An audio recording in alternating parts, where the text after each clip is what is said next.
launches that big war, and it witnesses a dramatic expansion of the territory of the state of Israel. And of course, you can now get rid of the Palestinians, send them to Iraq, send them anywhere you want. Export them.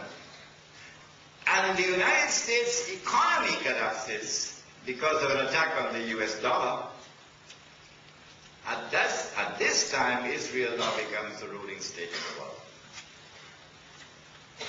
My assessment, I think that is coming within the next 5 years or so. When Israel becomes the ruling state in the world, then Dajjal, the false Messiah, will now be in a day which is like a week. And so Israel is going to rule the world for a much shorter period of time than the United States, and a much shorter period of time than Britain ruled the world. It is at this time that rare oppression of the followers of Muhammad will really take place. What we are now experiencing is an introduction to oppression. The Prophet said,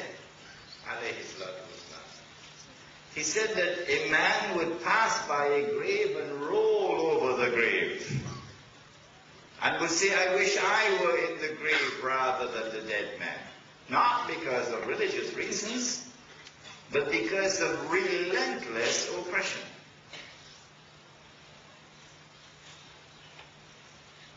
When a day which is like a week comes to an end, which will be perhaps, 25, 30 years, then the false Messiah will now enter into a day which is like our day. So now he'll be in our dimension of time. So now we will see him as the ruler of the state of Israel, ruling the world from Jerusalem. It is at this time that the water in the Sea of Galilee will have dried up. How low is the water level now? Tomorrow I'll tell you. Inshallah. The Prophet said, Allah's blessings be upon him, that a Muslim ruler will die. Couldn't have been Hafiz al-Assad because he's already dead. And when this Muslim ruler dies, there will be dissension concerning succession. And then a man will come out of Medina and hurry to Mecca. And the people of Mecca will come out to him to urge him and force him to accept the pledge of allegiance, or the bay'ah. He said, this man would have my name and his father's name would be my father's name. He would have a broad forehead and a large nose, and he'd be known as Al-Mahdi, Imamul Mahdi.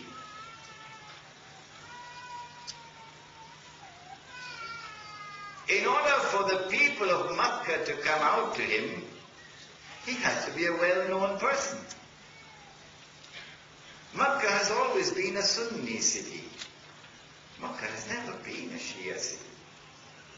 And so it is impossible for us to hold the view that the Mahdi, when he comes to Mecca, would be a Shia personality. Mecca would not accept a Shia as their Amir or Imam or Khalifa. When the Mahdi accepts the bay'ah, then he's attacked by an army from Sham, Syria. The Prophet said that when an army crosses Medina going down south to Mecca, the earth is going to open and swallow that army. This is one of the 10 major signs of the last day. When that happens, then you can no longer deny this is the Mahdi. We will now wait to see what Iran does. Those who accept him as the Mahdi are our brothers. Those who do not cannot be our brothers. Then he's going to be attacked by an army from Arabia, said the Prophet ﷺ. An army of the Quraysh of the Kalb. And army is, of course, under the control of government. He will defeat that army. And when he defeats that army, then the Arabian Peninsula would have been liberated and Darul Islam would have been restored. When Darul Islam is restored, it means that Allah's sovereignty is now recognized. Allah's authority is recognized as the supreme authority, not the Charter of the United Nations Organization. Allah's law is now recognized as the supreme law, not resolutions of the Security Council. And so Darul Islam has been restored. Islam is now re-emerging as a potent force in the world. That's around the corner. It's coming. This constitutes the most potent of all threats to the state of Israel. When the Islamic revolution comes to Arabia, the heartland of Islam. And so Dajjal has to do something. And so he attacks the Mahdi. The Prophet said, alayhi salatu wasalam, he's not going to be using tanks for his attack. The Prophet said he's going to come from the east. He pointed his fingers to the east 20 times. He's going to attack from the east. How will he attack? Dajjal is going to ride on a donkey. The donkey will travel as fast as the clouds. The donkey will have his ears stretched out wide. I traveled on that donkey to go to Hong Kong last week.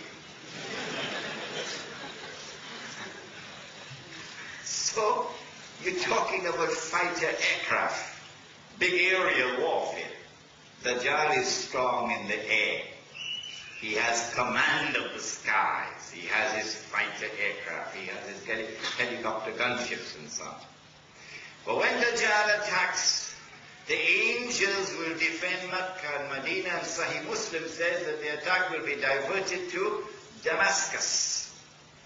And then the Prophet ﷺ has described in some detail what is now going to happen.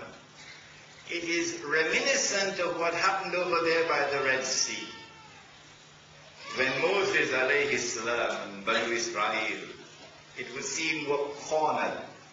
No way out. They were between the devil and the deep blue sea, remember? And at the last moment Allah intervened. Similarly, history repeats itself one more time. When the whole world believes that Islam is a spent force, when the whole world believes that the moment has come finally and at last to finish with Islam, it is at this moment. Dajjal is outside the masjid, says the Prophet ﷺ, followed by 70,000 Jews from Isfahan, which means that the state of Israel, power in the state of Israel will move from the European Jews to the Jews of the Arab world. That transfer of power has already started. Dajjal is outside, followed by 70,000 Jews from Isfahan wearing the Jewish shorts. And the Imam is inside the masjid, and the masjid is barricaded because Israel has invaded Syria. It's at this time when the Salat is about to take place, this last moment that Allah intervenes. And the true Messiah comes down with his hands resting on the wings of two angels. And Jesus comes down in the masjid. And when the Imam sees the son of Mary, he will say what John the Baptist said before. History repeats itself. He will say, here he is, this is the son of Mary. Positive identification. Mirza Ghulam Ahmad, heard about it? He said, I am the fulfillment of that prophecy about the return of the true Messiah.